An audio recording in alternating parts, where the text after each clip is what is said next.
Ay lalaki sa Davao del Sur na ang reklamo sa buhay, parati raw siyang hinihiwalayan ng kanyang mga karelasyon at hindi raw dahil sa bisyo o pambababae, kundi dahil meron daw siyang malaking sikreto.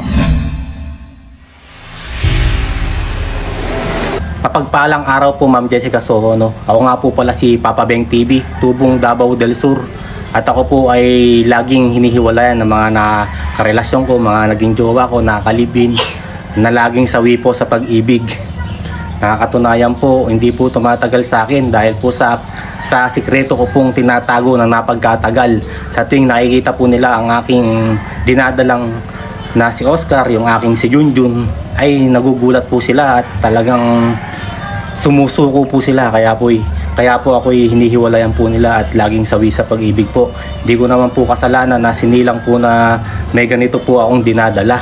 Ako naman po yung mabait na tao, walang bisyo, hindi po umiinom, hindi po naninigarilyo, palakain lang po ako. Pero sa tuwing nakikita po nila talaga tong aking alagang si Oscar, ay talagang hinihiwalayan po nila talaga ako. Meron nga pong isa, dalawa, o hindi lang 5, 10. 10 po ang nakatikim po nitong aking alaga na katunayan po ay napunta po sila doon sa ospital po. Dinala po sila sa ospital. Meron nga po yung 3 po ay tinahi sa sobrang laki po talaga, Ma'am Jessica Soho. At yung iba 50-50 pong dinala sa ospital. Buti po naagapan ng kanilang mga buhay, Ma'am Jessica Soho, no?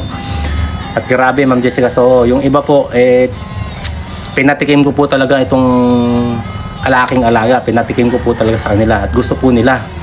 At yung iba po, ayaw po nila, kaya po hiniwalayan po nila ako. Ayaw po nilang tikman at delikado daw po sa kanila at kaya po hiniwalayan ako. Kahirap naman po ng aking sitwasyon, Ma'am Jessica Soho, no? Kaya po ako'y nandito na lang po lagi sa bahay. Ako po yung nag-iisa at di na po ako nakipagrelasyon, Ma'am Jessica Soho.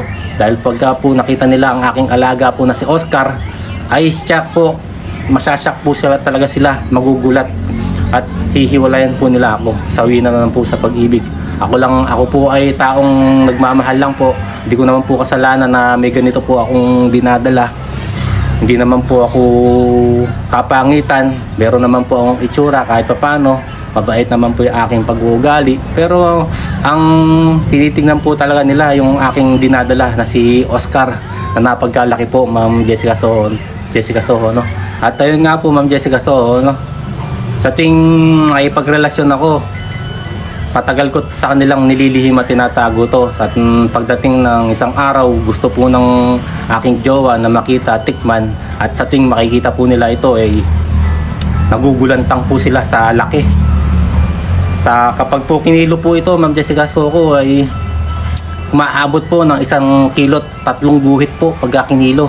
Sobrang laki po talaga, Ma'am Jessica Soho. Kaya po, release na naman.